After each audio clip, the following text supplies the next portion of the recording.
You're listening to the Name Drop Podcast, the brainchild of Indie Consulting, a full-service marketing partner. We are here to reveal the industry experts and brilliant founders behind the marketing campaigns and brands you know and love. In a world where things change fast and marketing is the opposite of static, we are here with a behind-the-scenes look on marketing geniuses and how they find their inspiration, hoping to inspire you along the way. Hi guys, welcome to another episode of the Name Drop Podcast. Today we're sitting down with a super fun guest, a guest who said that she was the best guest I've ever had. So get excited. We're going to be talking about what it means to be a social first brand, the creative and content landscape today, and how to create a social presence that aligns back to your brand foundation. So thanks for tuning in and hope you guys enjoy the episode. Hello. Hi. How are you? Good. How are you? Good. Thanks for being here today. Thanks for having me. How's your morning been so far? It's been good. It finally feels like fall outside. Went to Pilates this morning, walked the dog. So I feel like no complaints. What about you? Pilates girl. You know, got to stay on trend. Reformer? Mm-hmm. Okay. Yeah. Love that for you. Yep. I never know what I'm doing on the Reformer, to be honest. So I know. I feel like it's one of those things that you have to try. You have to keep going back because I feel like the first few classes, you're so confused and the instructors can be a little aggressive. yeah.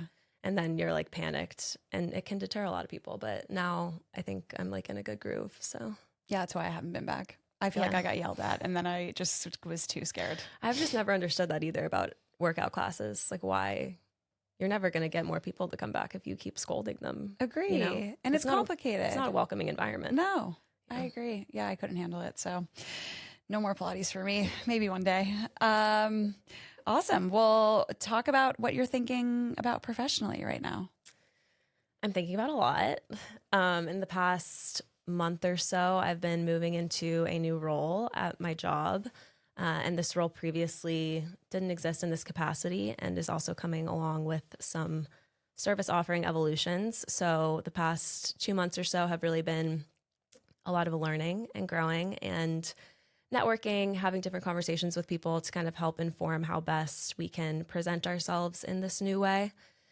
And on top of that, my team with this new transition has nearly doubled in size. So that's been an undertaking for me as well, just making sure that my existing team still feels supported and like not much has changed, but that the new members of the team are good with everything going on. And then on top of that, I'm onboarding myself onto all of their work. So it's been a lot, but I think that's a good thing. And I feel like sometimes when you have a lot going on, it makes you feel like you can better put into practice how to enhance your like organizational skills and check your goals off for the week. So I think that it's been fun. Some weeks are like a miss and you know what to change the week after. And then some weeks you're like, wow, I actually did all that today. So it's been good. I love that. What's been the most, without revealing what you're doing and who you are, the most exciting part about the change? I think that given the size of the company, it's always been exciting to see it grow and change and have like a first hand in that. And I think previously I've been playing more of a supportive role. And now I feel like this is something that I have a lot of say into and can help craft in hopefully a way that will really benefit the business. And so that I think that's been the best part. Love it. Brag about yourself. What are you really good at? Not this question. People never like this question. So. I know. I feel like it's probably just the way that it's like phrased. I feel like it's so anti most people to like just rant about themselves in a positive light, which we should be better about. But I have a great family, a great husband. I have a great job. And outside of work, I'm also a yoga teacher. So I like to have a lot of things going on at once, but I think that it's really fun just being able to meet new people, have different conversations, and hopefully grow in the community. And on top of that, I really enjoy baking. So I like to make like mini cakes, and the fall is like another birthday season in my family. And that gives me an excuse to try out like different fall recipes. So I made like a mini pumpkin cake a couple weeks ago, which actually turned out pretty well. So you're a good baker. I mean, I think that it's good, but I feel like it's also unrealistic that people are going to eat something you make and not tell you that it's good. But you like what you make. Yeah, I do. I enjoy it. Yeah. So you're good at it. Yeah. I'm not a good baker, so I think you know when you're good or not. You know, I like every feel time I like make cookies, they're like they flatten out and they're terrible. You know what I mean? baking, in my opinion, is very different than cooking, because cooking, you can kind of go at your own, put whatever you want in Which there. is what I like. Exactly. And baking, I think, is a little bit more precision and like following directions, which I enjoy. I don't. So I'm like, this looks like a teaspoon. Good enough. Yeah. So you can cook and then I'll Yeah. bake dessert. Yeah. Done. Yeah. Deal. Works out. Good pair. Talk a little bit about this trend of brands really wanting to lean into being social first. What does that mean to you? I think, I've heard it defined in so many different ways. How do you define that? I have also heard defined in a multitude of ways. I think it's a very catchy thing to say right now. So a lot of people are saying it, but then you ask what that means to them, and there's not a lot to back it up. I think it's a hard thing to define for a lot of people. From my perspective, social first would be developing a campaign or a brand strategy that's really primarily showcasing how your brand shows up on social. And that's like your number one priority. So whether that's from a tactical standpoint, developing campaign assets that are, fit for platform, which will be different depending on which platform you're showing up on. Your YouTube assets are going to be different than your TikTok assets, which are different than your Instagram assets, or figuring out the best communication strategy that allows your brand to really evolve on social and build relationships with not only your followers, but just people using the platform. And that can even extend into like the event space, where if you're putting events on, your sole purpose is that you want this to end up on social media. So from my perspective, social first is really just having social. That's kind of your guiding light for how you want your brand to show up and figuring out the best way to do that. How do you let social then guide I guess you kind of answered this, but guide your strategic decisions as a brand? Like, are you looking and following trends and making sure your brand has a voice in every trend? Are you creating social assets first and then using those assets on other platforms? Like, what does that look like? I think the trends portion of social media has just kind of taken on a life of its own. And when it comes to thinking about jumping on agile moments or trends, whether that's like a TikTok dance or the demure trend that we saw a couple weeks ago, it's not necessarily the place for every brand to play. And I think when social first started getting talked about, that was it. Like, we're going to jump on agile moments. We want our brand to create this quick turn content, which is great in theory, but on the other hand, doesn't always fit with your brand persona. And I think it's unrealistic that for these really big brands, they're creating content, getting it reviewed by legal, getting it reviewed by the team, implementing feedback within the span of the trend's life, which could be a week. Sometimes it takes 6 weeks to develop one asset. And then now you're looking the opposite of social first, because you're jumping on the trend way late in the game. So I think part of putting together a social first strategy is figuring out how and what type of space you leave for trends in your social strategy. And then that can be maybe a few assets a month that you're planning to be quick turn and agile to jump on those trending moments if they make sense for your brand. But otherwise, I think it's important to remember that you could also create your own trend. So whatever creative idea you're implementing into social for your campaign assets could end up being something that sparks a trend for everybody else. And I think that's an important thing to keep in mind. Yeah, I agree.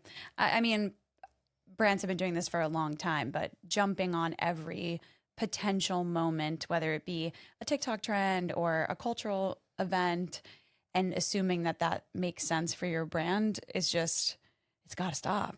It really does. I mean, some of them are just not good. And I think you're missing the importance of like community building efforts. Like, maybe you're, as a men's brand, you don't need to be participating in the demure trend. Right. But if there's a funny video that's applicable in some way that you can leave a comment on, you're still getting your brand presence out there, but it doesn't need to be the whole lift of recreating a trend. That's just, it doesn't make any sense. Agree. So the advice being, be thoughtful Yes. about what makes the most sense for your brand, and not every trend's going to make sense. Yes. I mean, it's kind of like how we would think about dressing ourselves. There's a lot of trends out right now that look great on other people, but I wouldn't choose to wear them because it just wouldn't make sense for me. So if we can think about our brand that way and how they're showing up on social, I think it'll just only help to build your brand personality and voice.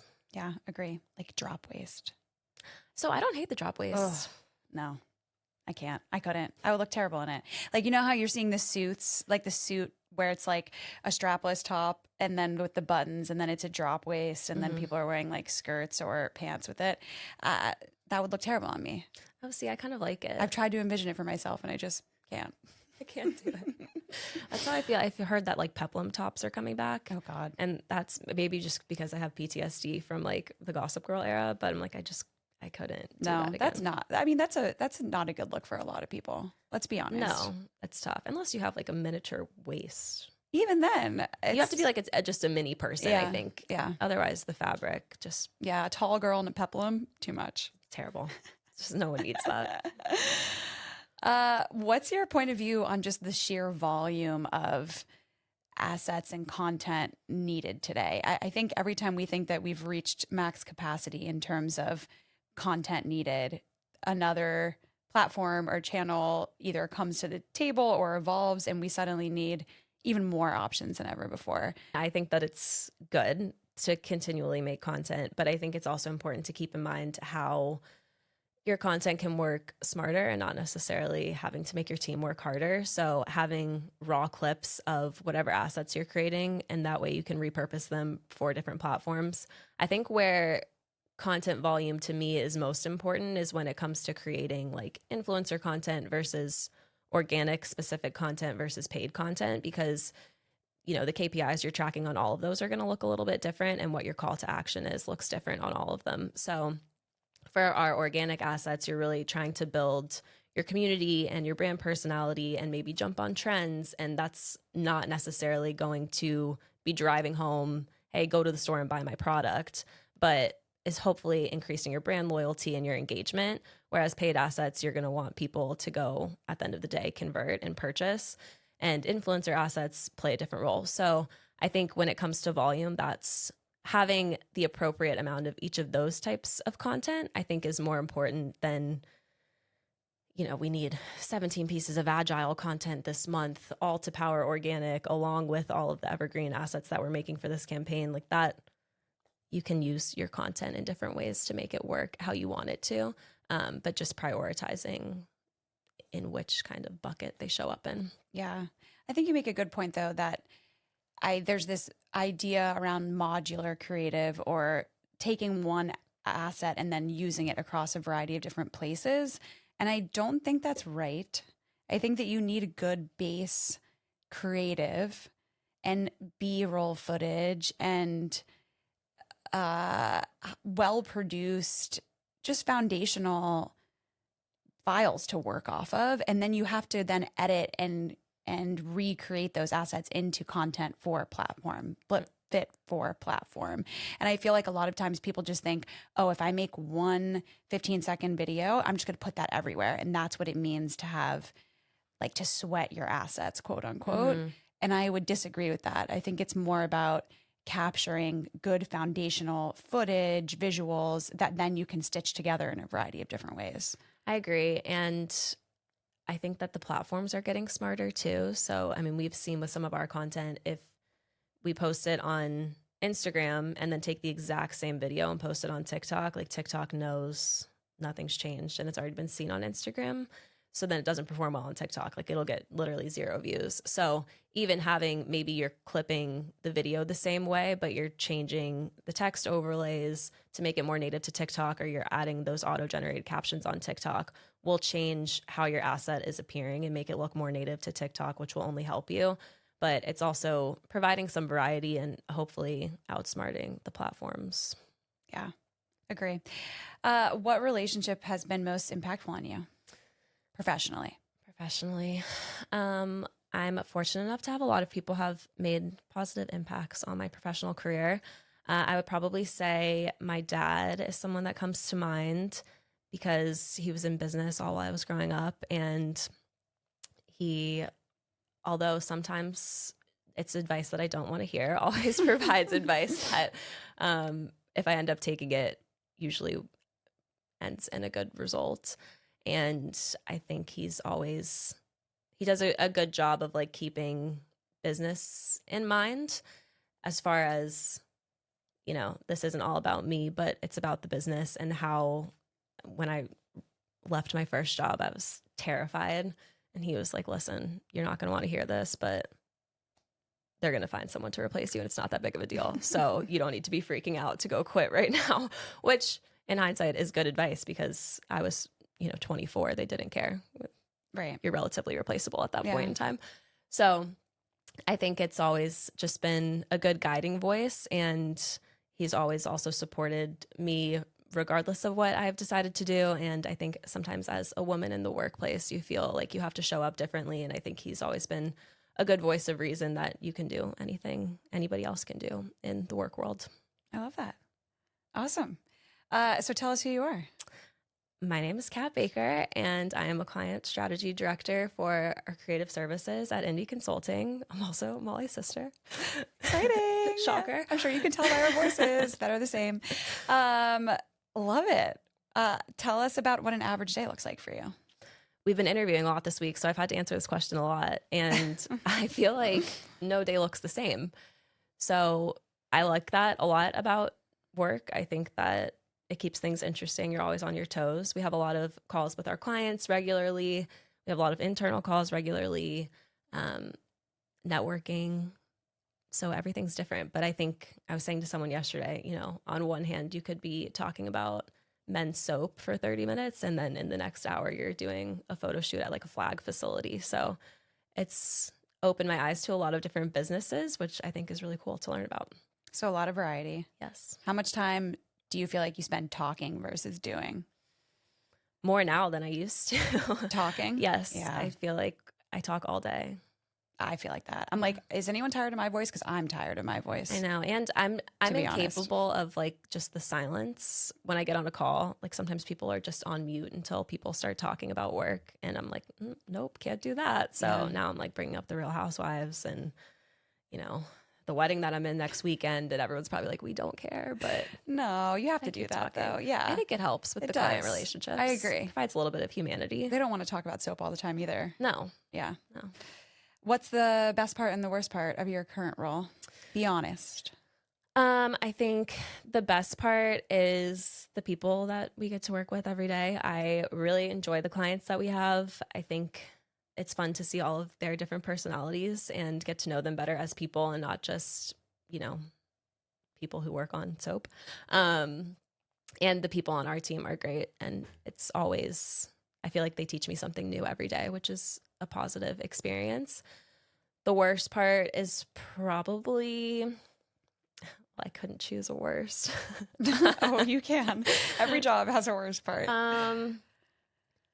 The worst part, I think, is sometimes it's just so fast paced that you feel like you finish one thing and then the next one is just knocking right out the door, which is fun. But sometimes you're like, wow, I just kind of want to take a breath. Yeah. Like, can we have a breather? Yeah. That's fair. I feel that. Especially when it comes to like some, now I think we're better about this, but before, when contracts were ending like at all different times, it was like a constant swirl of trying to figure out what comes next. Yeah. But I feel like we've changed that approach a little bit. Yeah. The longer term contracts help with that, I think, versus feeling so like every 3 months, there's massive shifts happening. Yeah. Keeps you on edge. Yeah. Yeah. So talk a little bit about the creative service offering. What's new about it? What's different about it? How are you positioning it to clients in a way that makes Indie stand apart? Yeah, it's really exciting. Previously, we do content creation on the creative team, mostly like lo-fi shot with an iPhone. And over the past few years, especially this year, I think we've seen a shift. Well, first we saw the shift into going so hard into lo-fi and UGC, and not everyone can do that. And I think now it's becoming a little bit tired, and we've seen the shift in the market that people are looking for more hi-fi creative. That's more intentional, better production quality, feels just enhanced. And I think what we've come to learn on, a multitude of projects is having that mix and variety between lo-fi and hi-fi and influencer and UGC is what is the strongest for the brand. So with this new creative offering, we are building a network of partners that will help with hi-fi production so that we can, be the creative strategist, come in for our clients and make content kind of across the board. There's a ton of different options out there. So hopefully we can kind of be the shining light that can provide all of them, or the select few that will help bring your marketing strategy to life in the best way. I love it. Yeah, it's interesting. I mean, I think the creator ecosystem has made content and creative development easier to access and for all, right? But at the same time, it also created this mentality that everyone could be a creative, everyone can be a producer, and there's no skill set needed. It's just if you have an iPhone and you have a brain, you can create content too. And I think that we've started to see over the past year specifically that there is talent and skill needed, especially to produce more dynamic stories or a certain style, look and feel. It requires specialists. And when you start thinking about those skill sets, even really qualified, experienced creators and producers have niches that they fit into. Not everyone can do everything. And so how do we go back to navigating through that landscape, I think is going to be an interesting journey over the next couple of years. For sure. I mean, we've even seen, what phone you have makes such a big difference. Yeah. And I think you get used to scrolling on TikTok and you see all of these giant influencers and you're like, oh, I could do that. I can record a day in the life or get ready with me. And you don't realize that they have a whole lighting setup and they have the best iPhone possible and they're really good at editing. And so, we've received some creator content from clients to review and it's like, wow, how did this person end up in the loop? So it does definitely require skill, and it's been an interesting evolution, I think, in the content space, but I'm excited for what's to come. Yeah. I recorded a day in the life the other day. It was hard. It's so much time on your phone. Yeah. And then I forgot parts of it. And then I had to recreate certain moments. And then I'm not even the one doing the editing. And I still was like, this is a ton of work. And also the quality of what I'm shooting when I'm at the office is not how it comes out is not great. Let's just be honest. Well, especially I always wonder when people have them working out in their day in the life. And I've tried to take a video of myself running. That's what I tried. Terrible. And then the video was just bouncing up, the phone just bouncing up and down. Traumatic. It looked so bad. Not to mention no one needs to be recorded mid-run. But then when they're at a workout class, are they setting up a tripod in the corner? I think people are. Which, wouldn't you just feel silly?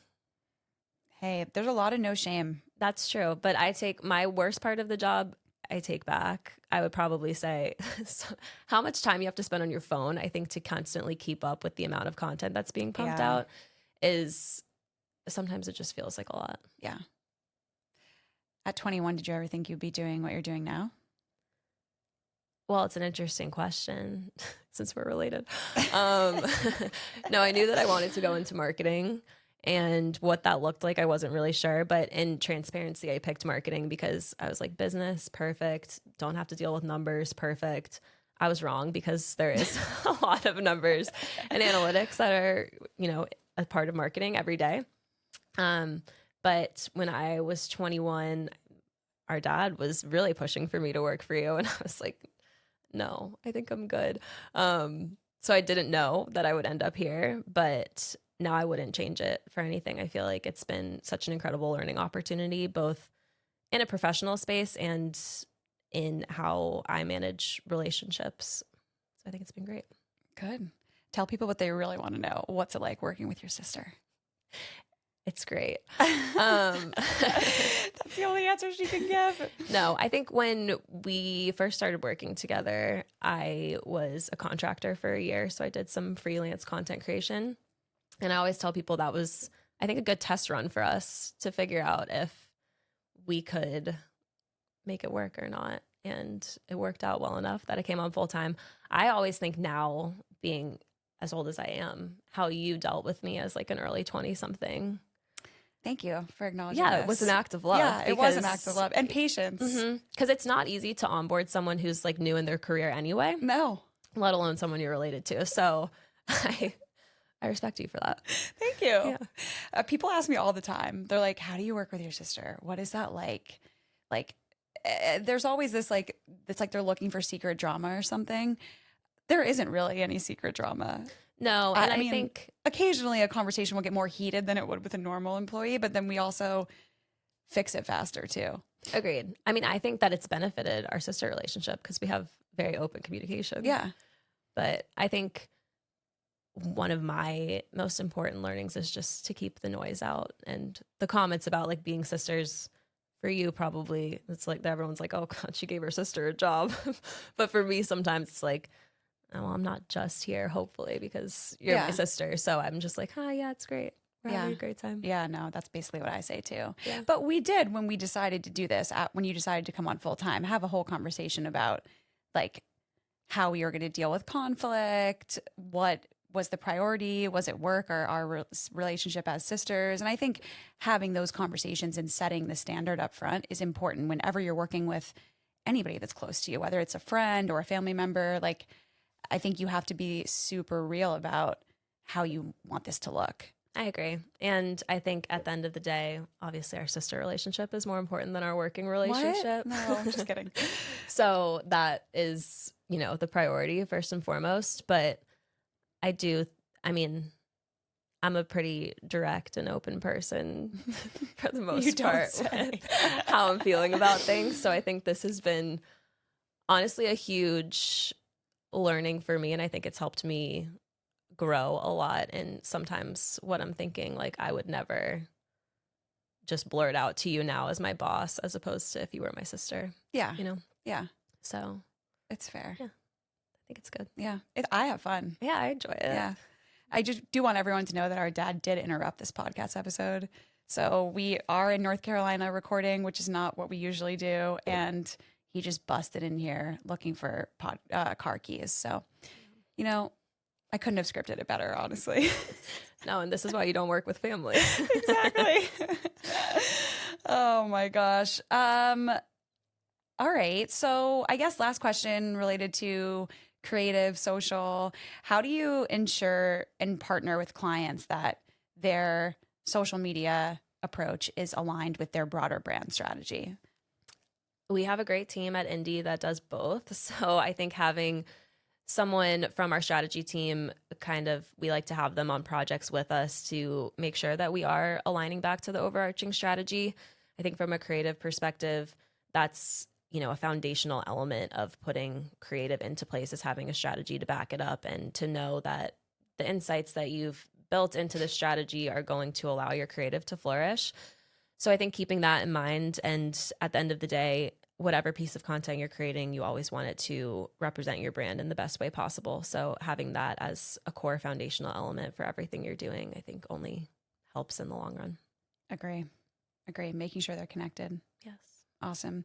Okay, well, let's move into some trendy or tragics to wrap us up. So I will give a topic. You tell me what you think, and then we'll probably disagree. Perfect. Okay. Paperless post for sending out invitations to parties, events. I mean, I feel that it's not really trendy anymore because it's been around for so long. And I see the point. But I love a piece of paper. So I'm like half and half. Yeah.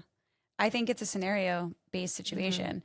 Trendy in some areas, tragic in others. Agreed. I mean, I was invited to a bridal luncheon for this wedding I was in a few weeks ago, and the bride's mom sent out a paperless post, and she put her name as mom on the invite. So I got an email to like my Gmail account that was like, from mom, come to this luncheon. And I was like, is this spam? Yeah. So, this is not my mom. Yeah. Yeah. So it's like, it can be tragic. Yeah. I agree. And like maybe for like a wedding, not bridal brunch, fine. A wedding itself, I don't know. No paperless post. Yeah. But tragic. I think sometimes like if you're having, it's way easier if you're having like a housewarming party. You're going to do a paperless post. You're not going to send like a group text or everyone like a handwritten invitation. Yeah. Agree. Okay. Strava. Trendy. She loves Strava. Oh my God. This is a huge win for me. I know. Cause I used to hate it. I know. And you used to frown down upon it. And now you like it. I do. Well, welcome. You're welcome. I feel I trained for a marathon earlier this year and for the first time. And I feel like once you're spending so much time on it, it's kind of like another form of social media. Yeah. I've now successfully onboarded all of my siblings onto Strava, and I take that as a huge victory. I mean, I was looking because I like to post like little pictures with my run. And I was looking at my grid view the other day on Strava. I was like, this is better than my Instagram. Yeah. Some people I'm seeing now, people that have a solid following on Strava are starting to do like full post captions and like promote other things on Strava that aren't just their workouts. It's a unique approach, but I don't hate it. I think that there's definitely going to be like an advertising play on there. Yeah. I mean, even some of the challenges that you can get involved with Yeah. now are, Agree. it's interesting. I like it. I think it's cool. Yeah, I like it too. The only thing I don't like is when people post pictures of their Strava on their Instagram, like trying to like soft brag, like look how fast I am. All right. Yeah, no, I can do without that. Yeah. Keep it to the pop. Keep it to Strava. Yeah. Yeah. All right. We're aligned. 2 for 2. All right. Clogs. What type of clog? Just general clog. If you Does feel this like you need to include, like, the specify, go ahead and Birkenstock? Oh yeah. Oh yeah. Trendy. Why? I think that there's a gap in the market when you're wearing jeans in the cooler months of the year that you don't want to wear a sneaker all the time because we went so hard into the sneakers and now it just doesn't work with everything. And sometimes you don't want to wear a boot. So I think that a clog is like, comfy girl. Yeah, I'm going to have to go with tragic. I've been debating this with myself for months now, and I keep considering buying a pair. And then, well, you're not a clog person. well, I was. That's the problem. I wore when you were, clogs in like, middle 12. school. Yeah, and now it's like I can't go back to that. I feel like I would look like a little gremlin girl, like out in a field. I just can't. I don't know. Maybe a clog if I'm going to walk to the grocery store, sure. But like a clog to go to work, no. Well, I'm too old. I can't. I think that there's, a spectrum of where you're going to wear the clogs. I'm not going to wear them to like an event, but if I'm shooting content at my house, clogs are great. Yeah, Perfect. fine. I don't have to lace up a shoe. I'm not going to wear a heel. Yeah. So I feel like it's a happy medium. I was in the Birkenstock store 2 weekends ago, and I was like, do I do it? Do I not do it? And I said, I just can't. I couldn't see you in a clog. But I bought the UGG clogs that are really trendy. I'm obsessed with them. They look comfortable. I mean, I'll give you And that. they have like the safety strap you can hook on the Yeah, heel so they if don't fall off. If you want to go real crazy. Yeah, it gets wild. Amazing. Well, thanks for being here today. Thanks for having me. Appreciate you. Where can people find you?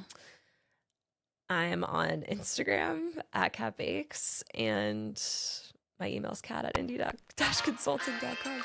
Find her on LinkedIn. Yeah, under Catherine Baker. It's professional. Obviously. Awesome. Thank you. Thank you. All right, so you guys can find us on Instagram at namedrop.pod, and I'm at Malbakes. Thanks so much.